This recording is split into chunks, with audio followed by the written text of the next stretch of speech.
El agua, la causa de las guerras del futuro. Vamos a intentar verlo en el caso de Irán y Afganistán, pero también vamos a tratar de adentrarnos en la Rusia de Putin. ¿Qué está sucediendo a día de hoy en Rusia? Para ello contamos con la ayuda de Juan José Prego, experto en Rusia, del que ya estuvo aquí hace tiempo hablando un poco sobre el nacionalismo ruso, y hoy vamos a intentar ver cómo es la sociedad rusa a día de hoy con la guerra, ¿no? Eso es. Pues avanzamos.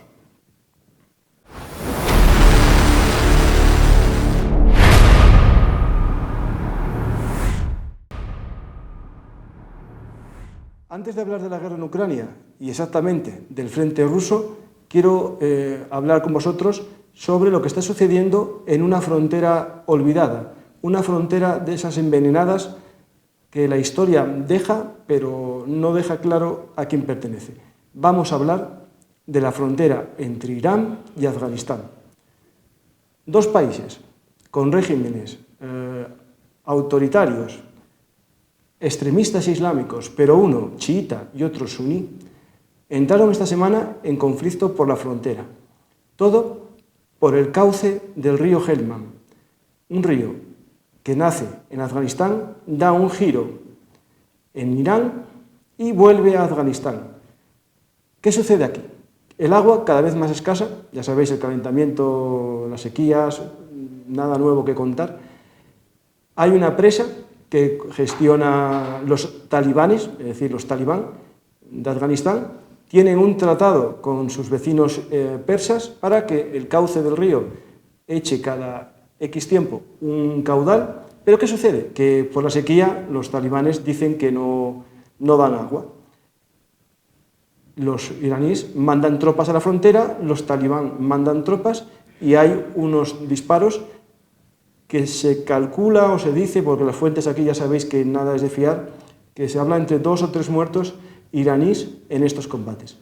Lo interesante de este conflicto no solamente es la lucha por el agua, sino también lo que podemos descifrar de la historia, ¿no?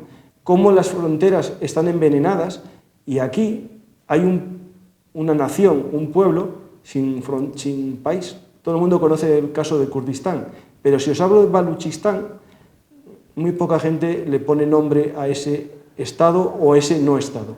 El Baluchistán, digamos, es un pueblo, los baluchi, que ahora en este conflicto comienzan a levantar su voz en el caso de Pakistán, que es donde tiene la mayor parte del territorio de población, pero también en la parte de Afganistán, en la zona de este río, y también en Irán. ¿Qué es interesante de estos baluchi? Que son de mayoría religiosa chiita, al igual que sus vecinos iraníes. Todo esto nos da un caldo de cultivo para futuros conflictos que espero que no sucedan, pero si por algo sucede lo que es esperable viendo la historia, aquí os informaremos cuando suceda. Recordad, Irán, los ayatolás, Afganistán, los talibán y los baluchi. Una combinación peligrosa y todo cuando el calor seca los ríos, hace todavía más complicada la convivencia en estas tierras. Y si añadimos unas plantas muy bonitas llamadas amapolas, que todos sabéis para qué se usan, complica todavía aún más esta situación.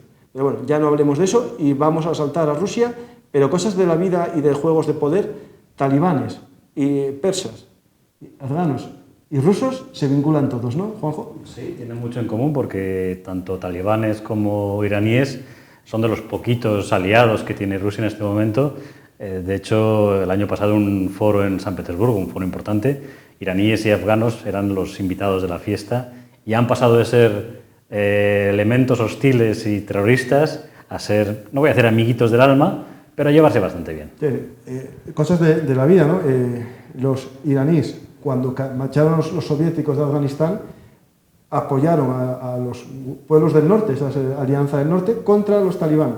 Y cuando llegaron los estadounidenses a Afganistán, los iraníes apoyaron a los talibán contra los estadounidenses. Y ahora, que ya no están los estadounidenses, comienzan los problemas entre ellos. Pero nos queda el amigo común, que es Rusia, ¿no? Efectivamente. Pues tenemos ahí otro elemento en cuestión, en ese problema de la geopolítica en Oriente Medio.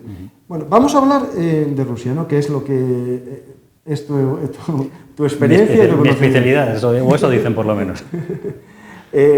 Juanjo tiene un canal muy interesante en YouTube, Estepario Total, y también estás en Twitter, ¿no? No, Crónicas de la Estepa Rusa, es el canal de YouTube, y Estepario Total en Twitter. Eso es. Sí, ahí bueno, pues conto un poquito en Twitter todo lo que son día a día, intento hacer un hilo más o menos de las cosas, sobre todo del lado ruso, aunque lógicamente también publico cosas de Ucrania, desde el lado ucraniano, pero básicamente lo que me interesa más es trasladar un poco todo lo que se ve desde Rusia, cómo se nota desde Rusia, especialmente, por ejemplo, ahora que estamos viendo los últimos ataques a territorio ruso, cómo se está reaccionando, cómo está viviendo el pueblo ruso esta escalada.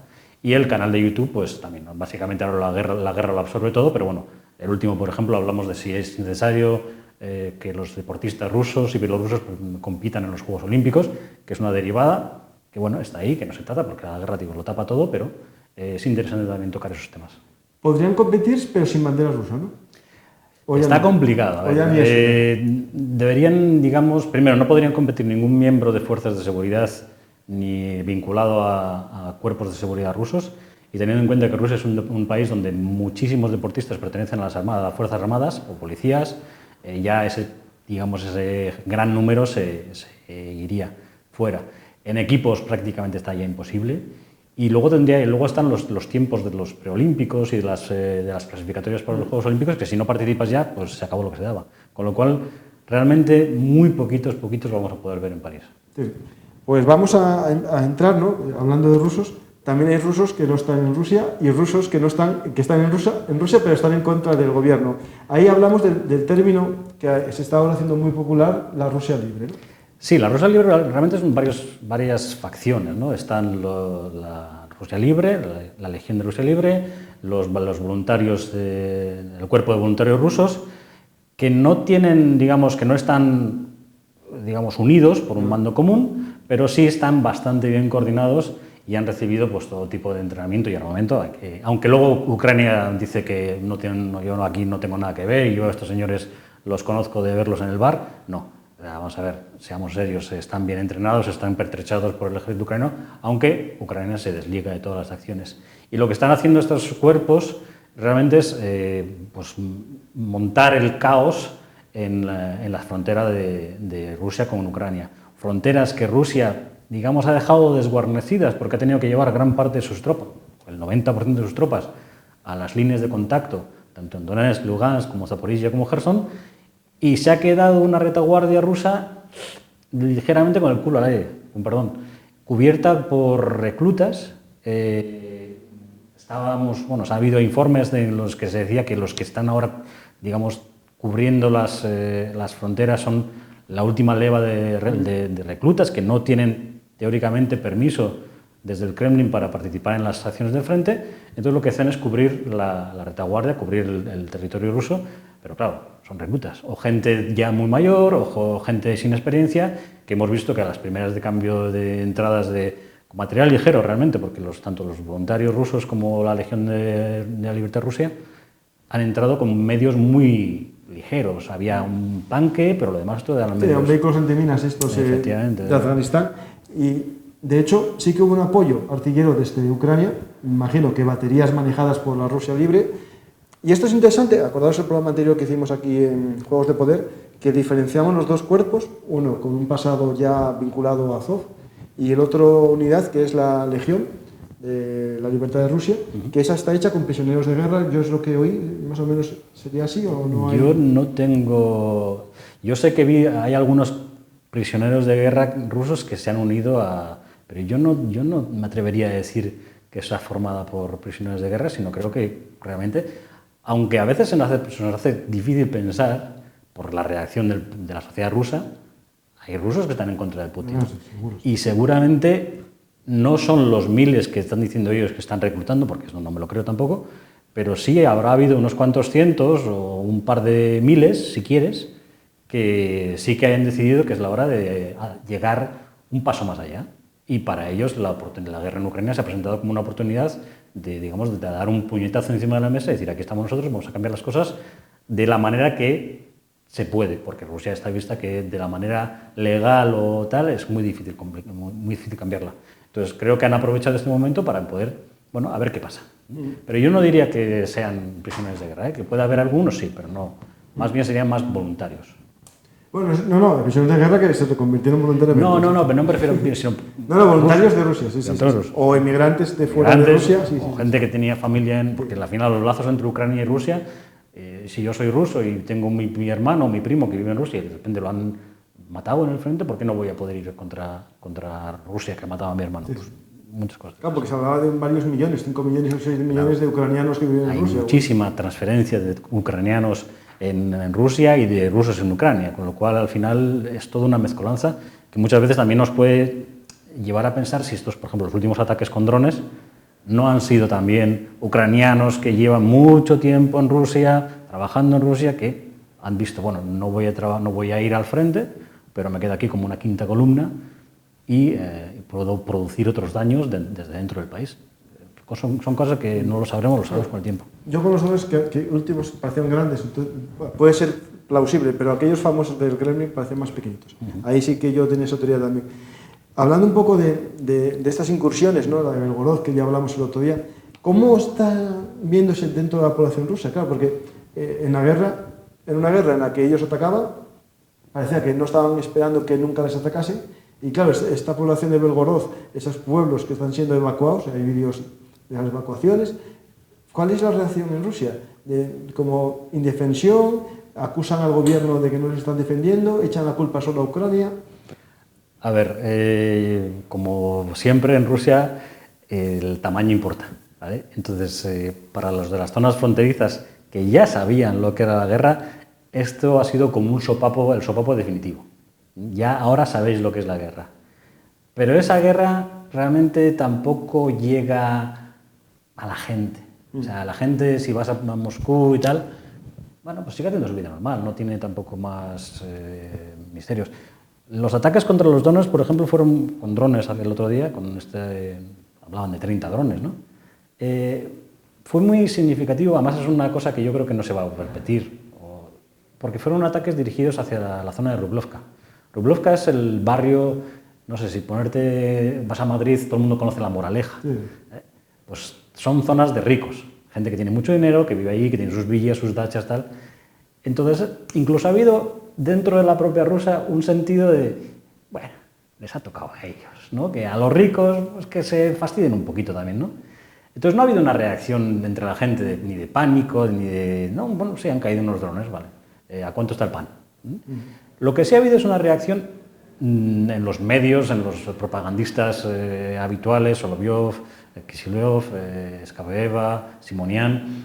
En el caso incluso de algunos, por ejemplo, Solovyov, en un arranque de estos furibundos que ha tenido, pues pedía el lanzamiento de bombas atómicas en la zona de Belgorod, armas nucleares tácticas, vamos a decirlo así, y acabar con tonterías, ¿no? Claro, te das cuenta, joder, si tiro una bomba atómica en la frontera de Belgorod, pues también gente de Belgorod muere. Pero claro, esas noticias desmienten lo que dicen muchos que minorizan estas acciones. Si son 4 amigos que entraron y los mataron a todos, ¿por qué predican esta relación, ¿no? Pero porque al final te das cuenta que Rusia miente, y miente en casi todo. Esto es de la primera incursión que hubo, cuando de repente vieron salieron las imágenes y salieron los vídeos diciendo, somos tal y tal, tal. Y la gente dice, pero a estos hace 4 meses, en la primera incursión que hubo muy rápida, ya dijeron los rusos con Lasenkov, el que salía en la tele, a estos ya los habían matado. Porque claro, los medios oficiales rusos dijeron, han sido eliminados completamente. Y de repente, 5 meses después, aparecen atacando otra vez. Claro, la gente dice, ¿esto cómo ha sido? O sea, estaban muertos y ahora no están. Hoy, Juanjo, hoy mismo, en mi canal Belugartis me pone un comentario de que eso de la Rusia libre, que era una locura, están todos muertos. Pero claro, básicamente al día siguiente siguen combatiendo. Llevamos ya una semana en la que todos los días hay incursiones. Claro. Vale, no tan profundas, pero todos los días. Y viendo fuentes rusas, 79 muertos el primer día, mientras que los ucranianos solo hablan de daños materiales en los vehículos, ¿no? Claro, esto es la guerra de la propaganda, ¿no?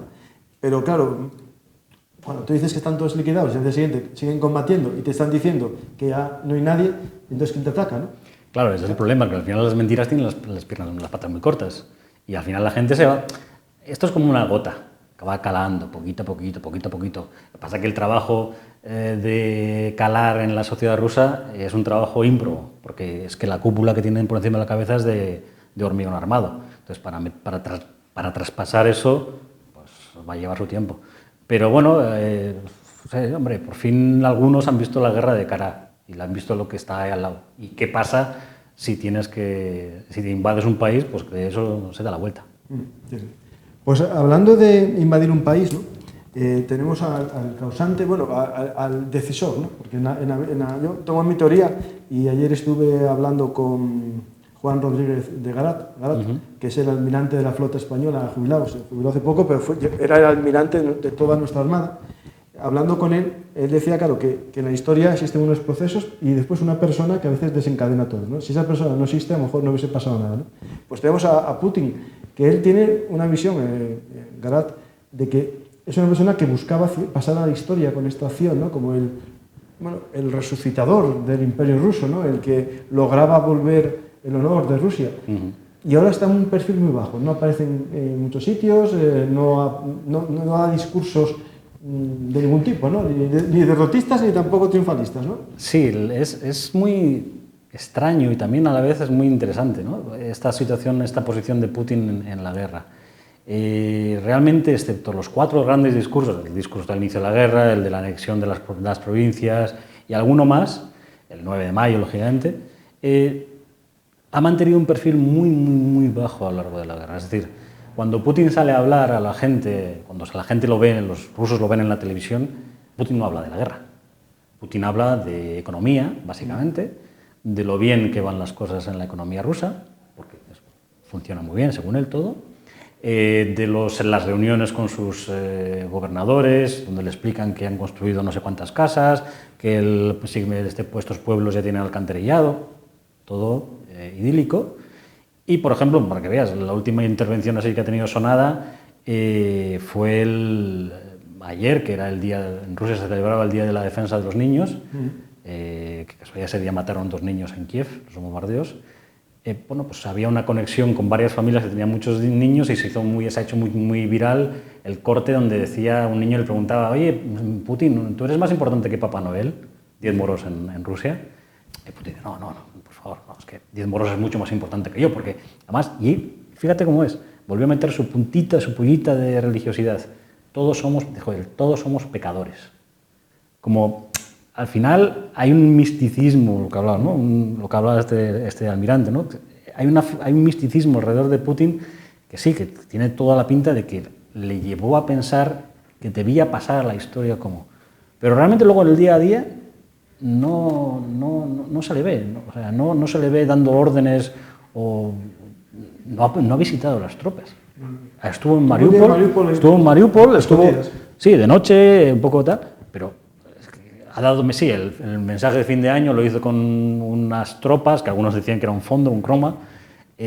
Bueno, vale, de acuerdo, pero incluso para que veas, el día de la entrada de la Legión Libre y de los voluntarios en Belgorod, lo más importante para la televisión rusa fue cómo Putin daba medallas a la madre heroína. Que la madre heroína es la madre que ha tenido 18 hijos y que en este caso fue a parar, la gran medalla fue a parar a la mujer de Kadyrov. Para que veas aquí cómo se juega todo entre ellos, ¿no? Entonces, al final, la gente sigue viendo a Putin como un ser, bueno, que está por encima del bien y del mal, ¿no? Él da buenas noticias, va bien, Rusia va bien, la economía aguanta y tal. La guerra, sí, está ahí, ya se encargan otros de eso. Y hablando de Kadyrov, vamos a ir vinculando historias, ¿no? Kadyrov, que parecía que estaba un poco desaparecido, ¿no? Tras lo de Mariupol, que hay sus TikTok chechenos, ¿no? Sus TikTok, sí, el batallón TikTok. Habían actuado, desaparece. Durante tiempo se rumorea sobre su salud, si está vivo o no está vivo. Y cuando comienza todo el problema entre Prigozhin, la Wagner, con el ejército ruso, aparece él ofreciendo sus tropas, ¿no? Para suplir a los wagneritas en Bakhmut, ¿no? Y ahí comienza de nuevo una lucha entre ellos, ¿no? Sí, y además es interesante porque Prigozhin y Kadyrov se llevaban bien, tenían muy buena relación. Uno de los grandes apoyos de Prigozhin era Surovikin, que fue ya destituido, cesado o apartado, digamos, y Kadyrov, que vive en su reino de taifas. Pero la conquista de Bakhmut agrió mucho la relación entre Kadyrov y Prigozhin, básicamente por los ataques de Prigozhin al alto mando. Prigozhin no se ha cortado un pelo, yo creo que debe ser la única persona en Rusia que habla con libertad. Ha llamado de todo, tanto a Gerasimov como a Shoigu, los ha puesto de vuelta y media. No a Putin, esto es importante, a Putin no se le toca. A Putin siempre ha dicho que está bien, que hace las cosas bien, es el alto comandante jefe y no se le toca. Pero, por ejemplo, la última bronca, porque es de ahora, es de estos días, es que, bueno, Prigozhin dijo, digamos, los kadyrovitas han recibido orden de pasar a la ofensiva, en la zona de Marinka. Entonces, Prigozhin soltó uno de sus exabruptos, diciendo, a ver qué hacen ahí los kadyrovitas, a ver qué pintan, qué van a conseguir. Y eso no sentó bien a Kadyrov y tampoco sentó bien a sus, digamos, a su mano derecha y a su comandante en el frente. Y ha hecho un vídeo, porque al final son todos, se pasan vídeos entre nosotros, ¿no? Indirectas, ¿no? Sí, es como, bueno, y ahora voy a hablar yo. Entonces hizo un vídeo, la mano derecha de Kadyrov, que no me acuerdo del nombre, es un señor con barba blanca y tal, que es diputado de la Duma, que es una mala bestia, por cierto, y le dice a Prigozhin, si tú eres un hombre, venga, vamos a quedar aquí y lo arreglamos esto entre tú y yo. Barrio bajero. Barrio bajero total. Y hoy, por ejemplo, ha salido otro vídeo de uno de los comandantes más respetados de Prigozhin, un tal Loto, y hablaba de este señor que es un diputado de la Duma, realmente lo que es un bandido, es un tío barrio bajero. Entonces, se están tirando pullitas así y a ver qué pasa, a ver cómo acaba, pero yo creo que es una jugada muy buena por parte del Kremlin, porque quitas un aliado a Prigozhin. Prigozhin, al final, aunque es un señor que el Kremlin todavía lo puede manejar, cuanto menos apoyos tenga, mejor. Entonces, si puedes quitarle el apoyo de Kadyrov, bienvenido sea. Y ahora, que se vaya para atrás, que se vaya a sus cuarteles, que se lama las heridas, y ya si eso ya lo volveremos a llamar. Claro, ese Prigozhin ahora está haciendo un tour, ¿no?, por muchos lugares. Sí. Yo lo vi hace 5 días o por ahí, dando como recomendaciones militares a los jefes de zonas fronterizas, pero ya se está orientando por más regiones de Rusia, ¿no? Sí, digamos que los cuarteles donde entrenan los wagneritas está en la zona de Belgorod, Kursk, ¿no?, las zonas fronterizas. Pero ahora está de tournée, está de gira y está, digamos, vendiendo las virtudes de Wagner y un poco dando alguna pista sobre su futuro. En una entrevista que le hicieron, porque son secretas, llaman a los periodistas, les dicen que van a contactar vía telemática con wagneritas que están en el frente, ¿no? A ver, normalmente la primera reunión aparecieron como 6 periodistas, o sea, muy poquitos. Porque, claro, para hablar con unos de Wagner que están en el frente tampoco es que sea la noticia. La noticia fue cuando de repente apareció el propio Prigozhin en vivo y en directo. Ahí, claro, ojo, y está muy bien lo que está diciendo para entender un poco el futuro, ¿no? Por ejemplo, una de las preguntas más importantes y del rum que más se escucha ahora en Rusia es si Prigozhin se presentará o intentará ser presidente. Prigozhin está dando una imagen de presidenciable, por así decirlo. Está dando la imagen de tipo fuerte, cosa que gusta mucho en Rusia, de tipo que cuenta la verdad, cosa que no se lo está contando las fuentes oficiales, y bueno, está ganándose un poquito al pueblo. Y una pregunta que le hicieron fue, ¿le veremos como presidente de Rusia? Y dijo, no. Muy tajante. Pero claro, lo que diga Prigozhin... No, y aparte es susto-muerte, se dice que es presidenciable, ¿quién sabe? No, y aparte Prigozhin no es un empresario. Sí. O sea, que sabe manejar en esos mundos. No, y aparte yo creo que una vez, no hace mucho, en un discurso, él habló de que donde él estaba antes de la guerra era en África, con sus negocios africanos, y necesita volver allí también para sacar dinero, porque no tiene la fuente de financiación real de su proyecto. Sí. Es decir, el ejército ruso no sé cuánto le pagará por conseguir Bakhmut, porque eso estaría seguro de algún contrato. No lo sé, o sea, yo tengo mis dudas. Prigozhin decía que la guerra le estaba costando dinero a él, con lo cual yo no sé si Rusia le está dando dinero, lo que pasa es que le está suministrando todo. O sea, porque, a ver, Wagner tiene hasta aviones. A ver, no tendrá muchos, pero tiene hasta aviones, tiene tanques, tiene artillería. Entonces, todo eso se lo proporciona el ejército. Pues tenemos ya este problema interno que se vincula a cuando hablamos del nacionalismo, ¿no? Y algo que comentaste es muy interesante, ¿no? Que es que Putin es como el rey que solo da buenas noticias y las malas las deja para los demás, ¿no? Pero en este caso, ya para ir finalizando, Shoigu y Gerasimov, que serían los encargados de dar las malas noticias de lo que está pasando, ¿alguna vez alguien en los medios rusos ha dado alguna explicación? Sí, no, explicaciones no dan. No, o sea, no nos equivocamos, eso no es una democracia como aquí. Ahí no sale Shoigu. No digo explicaciones, pero salía antes uno de gafitas, que era el portavoz. A ver, no, sale Konashenkov, sale todos los días, que es el portavoz. Y bueno, sí, Shoigu suele salir regularmente, sobre todo no hablando a la cámara, sino en reuniones con otros militares, donde, por ejemplo, hace unos días decía que habían derribado ya, creo que eran 29 Shadow Storms de los británicos, son sus fuentes. Habían destruido también no sé cuántos HIMARS, habían destruido no sé cuántos. A ver, son sus números que no se los cree nadie, porque realmente el otro día, hace una semana o menos, leí un poco el balance general y creo que desde el comienzo de la guerra, según las cifras rusas, ya habían destruido como 3.000 aviones, aeronaves ucranianas, cuando Ucrania jamás en la vida ha tenido 3.000 aeronaves. Entonces, los drones los cuentas como aeronaves. No, ellos los contaban aparte, los drones iban aparte. Entonces, claro, dices, ¿qué me estás contando? Pero bueno, salir sale. Pasa que, claro, no van a decir, no, es que mira, es que ayer teníamos una concentración de tropas en Mariupol y le cayó un HIMARS y no se han cargado a 100. Pues no, eso no te lo voy a decir. Pero bueno, pero sale, o sea, se le ve. Sí. Pues, Juanjo, muchas gracias por volver a llevarnos a Rusia. Espero que vuelvas dentro de un tiempo para darnos otra visión de lo que sucede tras el telón de Putin, ¿no? Ese telón de acero que, por desgracia, creíamos que había desaparecido y se vuelve a correr el telón, ¿no? Sí. Y a ver qué sucede ahí. Mucha gente habla de que esta guerra puede ser como una de esas épocas de separación entre Occidente, entre Europa y Rusia, ¿no? Una ir hacia Asia, sí. Rusia, ¿no? Eurasia. Sí, bueno, podría ser al final, pero tampoco te creas, porque al final también los socios de Asia Central están mirando a Rusia como, bueno, voy a ver si me voy alejando poquito a poco. Entonces, al final yo creo que todo lo decidirá el campo de batalla, eso es lo único que tenemos seguro. El resto ya es pelucurar. Pues vamos a ver, esperemos que vaya rápido, pero yo, por desgracia, cada vez que hablo sobre este tema, tengo más claro que esta guerra va a durar y no se va a resolver tampoco a lo mejor en lo militar durante mucho tiempo, porque yo creo que están muy igualadas las fuerzas y a ver qué sucede ahí.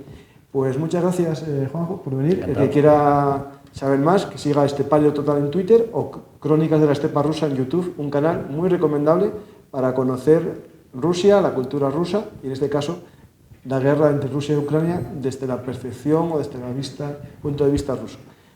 Espero que os guste el programa como siempre y, si es así, el próximo sábado nos volvemos a ver aquí en Juegos de Poder y a ver qué partida jugamos. Esta próxima semana sucederá algo en el mundo, aparte de la guerra en Ucrania, como fue el caso de la frontera entre Irán y Afganistán, que yo os voy a intentar explicar si hay alguna noticia interesante en geopolítica o en seguridad en todo el mundo. Muchas gracias y hasta la próxima.